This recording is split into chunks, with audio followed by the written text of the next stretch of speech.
எல்லோருக்கும் வணக்கம் நண்பர்களே. இனி வருகின்ற காலங்களில் மகர ராசி நண்பர்களுக்கு எப்படிப்பட்ட சூழ்நிலை அமையப்போகுது, உங்களுக்கான சாதகமான விஷயங்கள் என்னென்ன, எந்தெந்த விஷயங்களில் நீங்கள் ஜாக்கிரதையாக இருக்கணும்னு தெரியணுமாங்க. இந்த வீடியோவை ஸ்கிப் பண்ணாமல் பாருங்கள்.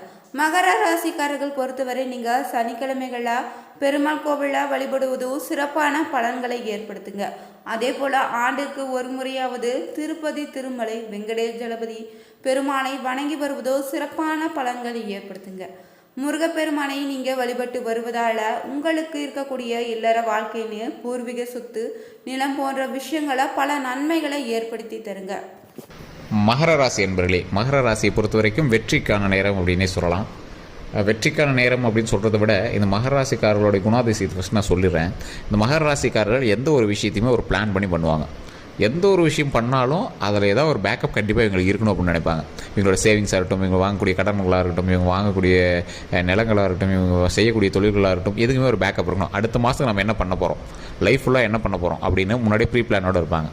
ஒரு இளகிய மனம் கொண்ட ராசி, அதிகமாக ஜோதிடத்தை ஒரு சயின்ஸாக பார்க்கக்கூடிய ராசி, இறைவனை கண்டிப்பாக வணங்கக்கூடிய ஒரு ராசி, ஆன்மீக ரீதியாக இவங்க வந்து ப்ளஸ் பாயிண்ட்டாக இருப்பாங்க.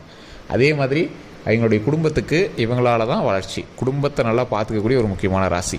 என்ன இருந்தாலும் ஒரு சின்ன விஷயத்துக்கு கூட மைண்டு போட்டு அப்செட் பண்ணிக்குவாங்க. எப்படி ஏதோ ஒரு சின்னதாக ஒரு இன்சிடென்ட் நடந்திருக்கும், அதை 3 நாளைக்கு உட்காந்து பேசிகிட்டு இருப்பாங்க. அதே மாதிரி எந்த ஒரு தேவையில்லாத இன்சிடென்ட்ஸுக்கு போய் இவங்க வந்து இன்வால்வ் ஆக மாட்டாங்க. நாம் ஒன்று நம்ம வேலை ஒன்று இருப்பாங்க. எந்த ஒரு ப்ராப்ளம் வரக்கூடாது அப்படிங்கிறதுல ரொம்ப எச்சரிக்கையாக இருப்பாங்க. தேவையில்லாத அம்புலகளுக்கு போகக்கூடாது, தேவையில்லாத யார்ட்டையும் சண்டைக்கு போகக்கூடாது, நாம் ஒன்று நம்ம பொழப்புன்னு இருக்கணும், நம்ம ஒரு டீசெண்டான லைஃப்பை வாழணும் அப்படின்னு வாழ்கிறதுல ஒரு முக்கியமான ராசி இந்த மகர ராசி. இந்த மகர ராசியை பொறுத்த வரைக்கும் இப்போ கடந்த ஒரு 3 வருட காலங்களாக சில இழப்புகளை சந்தித்து ஒரு வரவை சந்திச்சிருப்பாங்க. அதாவது யாரோ ஒருத்தர் சில இழப்புகளை பார்த்துருப்பாங்க. அதற்கு பிறகு திருமணமோ அல்லது குழந்தை பிறப்போ அது கண்டிப்பாக நடந்திருக்கும். அதன் மூலமாக பல வரவுகளும் அவங்க நடந்திருக்கும். குறிப்பிட்ட ஒரு 3 மாத காலங்களாக நல்ல ஒரு இன்கம் கிடச்சிருக்கும். அந்த இன்கம்மில் வந்து பழசை விட கம்பேர் பண்ணும்போது ஓரளவுக்கு இன்கம் அதிகமாக இருந்திருக்கும். சடனாக அந்த இன்கம் வந்து இறங்கி ஏறி இருக்கும். சார் என்ன பண்ணனே தெரியல சார், ஒரு 3 மாதம் நல்ல கிரகம் நல்லா வேலை செஞ்சு நல்ல பணம் வர இருந்தது அப்படின்னு இருந்திருப்பாங்க. இனி வரக்கூடிய காலங்களிலே ஓரளவுக்கு வந்து கொஞ்சம் பரவாயில்லையாக தான் இருக்குங்க. பண வரவும் அதற்கு தகுந்த செலவும் உங்களுக்கு இருந்துட்டு தான் இருந்திருக்கும். இருந்தாலும் ஓரளவுக்கு பேக்கப் அண்ட் சேவிங்ஸ் வந்து நீங்கள் வச்சுட்டு தான் இருப்பீங்க. இப்படி இருக்கிற ராசிக்கு குறிப்பிட்ட காலகட்டங்களில் உங்களுக்கு ஒரு முக்கியமான விஷயம் இன்சிடென்ட்ஸ் இருக்குதுங்க. அது தெரிஞ்சுக்கணும் அப்படின்னா நம்ம சேனலை ஃபாலோ பண்ணிக்கோங்க, சப்ஸ்கிரைப் பண்ணிக்கோங்க. அப்படியே அந்த வீடியோ முழுசாக பாருங்கள். அதில் ஃபுல் விஷயங்கள் நான் எல்லாமே சொல்கிறேன். பக்கத்தில் பெல் பட்டனையும் மறக்காம ப்ரெஸ் பண்ணிக்கோங்க. அதில் ஆல் அப்படிங்கிறத கிளிக் பண்ணிக்கோங்க. அப்போ தான் உடனுக்குடன் நோட்டிஃபிகேஷன் வந்து சேரும்.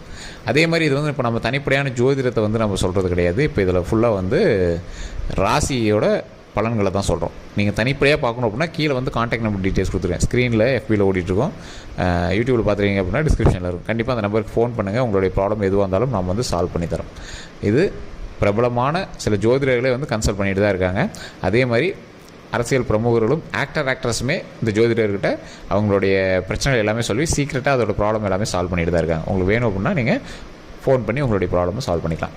சரி சார், இந்த மகர ராசியை பொறுத்த வரைக்கும் முன்னாடியே சொன்னதான், குணாதிசயங்களில் ஒரு எப்படி சொல்கிறது, ஒரு எக்ஸ்பர்ட்டான ராசி. இப்படி பண்ணால் இப்படி நடக்கும், பார்த்து தான் இருந்துக்கணும். அதை நல்லா லேர்ன் பண்ணிட்டு பண்ணலாம், இதை நல்லா படிச்சுக்கலாம், இதை பற்றி தெரிஞ்சுக்கிட்டு நம்ம பண்ணலாம். மற்றவங்களாம் ஃப்ளூக்கில் அடிக்கும்போது இவர் வந்து ரொம்ப இன்னராக போய் அதை வந்து ஆராய்ஞ்சு அதுக்கு தகுந்த மாதிரி செயல்படுவார். 10 ரூபா இருந்தாலும் தேவையில்லாமல் செலவு பண்ண மாட்டார். 10 ரூபா இருந்தாலும் அது எதுக்கு பண்ணுறோம், 1 லட்ச ரூபா சம்பளம் இருந்தாலும் அதில் 10 ரூபா செலவு பண்ணும்போது ஏன் பண்ணுறோம், எதுக்கு பண்ணுறோம், இதன் மூலமாக என்ன லாபம் இருக்குது, அதனால் ஏன் நம்ம பண்ணணும் அப்படின்னு பண்ணுறவர். அதே மாதிரி குறிப்பிட்ட இடத்துல கொஞ்சம் சொகுசாக இருக்கிறதுக்காக செலவு பண்ணுறவர். அந்த சொகுசுலேயுமே ரொம்ப கச்சிதமாக பண்ணணும் அப்படின்னு நினைக்கக்கூடியவர். அதே மாதிரி தாய் தந்தையருக்கு நல்லா பார்த்துக்கணும் அப்படின்னு நினைக்கிறவர். தந்தையோட மருத்துவ செலவுகளுக்கு அதிகமாக செலவு பண்ணியிருப்பீங்க. தாயோடைய கல்வி செலவு, இந்த உடல் ரீதியான செலவுகளுக்கு அதிகமாக செலவு பண்ணியிருப்பீங்க. ஆடம்பரமாக நகைகள் எல்லாமே வாங்கி கொடுத்துருப்பீங்க. ஸோ இந்த மாதிரி இருக்கக்கூடிய ஒரு நேரத்தில் இந்த ராசியை பொறுத்த வரைக்கும் குழந்தைகளுக்கு, அதே மாதிரி தாய் தந்தையருக்கு உடல் ரீதியான விஷயங்களை, குடும்பத்தில் இருக்கிறவங்களுக்கு உடல் ரீதியான விஷயங்களை சின்ன சின்ன கவனம் தேவை. அதே மாதிரி நீங்கள் ப்ராப்பர்ட்டி வாங்குறீங்க அப்படின்னா சில மகர ராசியை பொறுத்த வரைக்கும் சிலருக்கு லேண்டு செட்டே ஆகாது. அப்படி செட் ஆச்சு அப்படின்னாலும் அதை அடிக்கடி மாற்றிட்டே தான் இருப்பீங்க. பூர்வீக சொத்துக்களும் ஓரளவுக்கு உங்களுக்கு கொஞ்சம் ஒரு ஆப்போசிட்டாக தான் இருக்கும். அண்ணன் தம்பிங்க இருக்காங்க அப்படிங்கிற பட்சத்தில் அவங்களே வந்து உங்களுக்கு எதிர்பார்த்தா நிற்பாங்க. அந்த சொத்து இவனுக்கு, இந்த சொத்து அவனுக்கு, நான் இவ்வளோ பணம் போட்டேன் அவ்வளோ பணம் போட்டேன், தேவையில்லாத சண்டை சச்சரவுகள், நண்பர்களிடையே தேவையில்லாத பகைகள். ஆனால் நண்பர்கள் வட்டாரமும் உங்களுக்கு அதிகமாக இருக்கும். அதிகமாக ரொம்ப க்ளோஸாகவும் இருக்க மாட்டீங்க. குறிப்பிட்ட இடத்துல பேசுவீங்க, பழகுவீங்க, அவ்வளோதான், அவன் அப்படி தான் இவன் அப்படி தான் அப்படிங்கிற மாதிரி போயிடுவீங்க. இந்த ராசியை பொறுத்த வரைக்கும் எப்போவுமே வந்து பார்த்திங்கன்னா ஒரு விஷயத்தை தொடங்குறதுக்கு முன்னாடி நல்லா லேர்ன் பண்ணிட்டு பண்ணலான்னு பண்ணுவீங்க. இருந்தாலும் ஒரு ஆசை, உங்களை ஒரு நப்பாசை வந்து உங்களை இன்னும் கொஞ்சம் கால் எடுத்து வை, இன்னும் கொஞ்சம் கால் எடுத்து வை அப்படின்னு தேவையில்லாமல் அகலக்கால் எடுக்க வச்சிடும். அகலக்கால் எடுக்கும்போது என்னது, பின்னாடி காலம் மறுபடியும் எடுத்து அதோட வைக்கிறதுக்கு கொஞ்சம் ஸ்ட்ரகிள் பண்ணி தான் வச்சாகணும். ஏதாவது ஒரு புடிமானம் இருந்தால் தான் உங்களால் கரெக்டாகவே நிற்க முடியுங்கிற ரேஞ்சு கொண்டு வந்து நிறுத்தும். ஸோ அதனால் கொஞ்சம் பார்த்து பக்குவமாக அகலக்கால் வைக்காமல் ஸ்டெப் எடுத்து வச்சிங்க அப்படின்னா அதிகமான நன்மைகள் இருக்குது. அந்த அதிகமான நன்மைகள் இருக்கக்கூடிய நேரத்தில் கூட நீங்கள் என்ன பண்ணணும் அப்படிங்கிறத நம்ம தெளிவாக சொல்கிறோம், கேட்டுக்கோங்க. நீங்கள் வணங்க வேண்டிய தெய்வம் திருப்பதி ஏழுமலையான். திருப்பதி ஏழுமலையான் வணங்கினா எப்படி சார், என்ன பிரச்சனையிலேருந்து சால்வ் ஆகலாம் சார்? திருப்பதி ஏழுமலையான் தான் உங்களுக்கு எப்போவுமே ஃபேவரட் கார்டு. மகர ராசியை பொறுத்த வரைக்கும் திருப்பதி ஏழுமலையான் நீங்கள் வணங்குனீங்க அப்படின்னா மிகப்பெரிய நன்மைகள் இருக்குது. உங்களோட ராசியில் நீங்களே பார்த்துக்கங்களேன், அதிகமாக நீங்கள் வந்து திருப்பதி கோயிலுக்கு போயிட்டு வரணும் அப்படிங்கிற உங்களுடைய எண்ணமும் அதிகமாக தோன்றும். உங்களுக்கு ஒரு பாசிட்டிவ் வைப்பு கிடைக்கிறதுக்கும் உங்களுக்கு அது ஒரு மிகப்பெரிய ஒரு புள்ளியாகவும் அமைஞ்சிருக்கும். அப்படி இருக்கும் பட்சத்தில் நீங்கள் திருப்பதி ஏழுமலையான் வணங்கும் போது ஓம் திருப்பதி ஏழுமலையான போற்றி, ஓம் திருப்பதி ஏழுமலையான போற்றி, ஓம் திருப்பதி ஏழுமலையான போற்றி அப்படின்னு ஒரு தினம் 3 டைம் வந்து சொல்லுங்கள். அதே மாதிரி அந்த இடத்துல நீங்கள் திருப்பதி ஏழுமலையானோட புகைப்படத்தை வச்சு வணங்குறீங்க அப்படின்னா ராஜ அலங்காரத்தில் ஒரே ஃபோட்டோவாக இருக்கும்.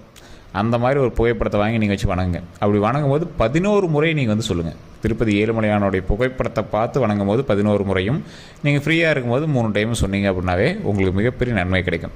கமெண்ட் செக்ஷனில் மறக்காமல் ஓம் திருப்பதி ஏழுமலையானே போற்றி அப்படின்னு 3 டைம் கமெண்ட் பண்ணுங்கள்.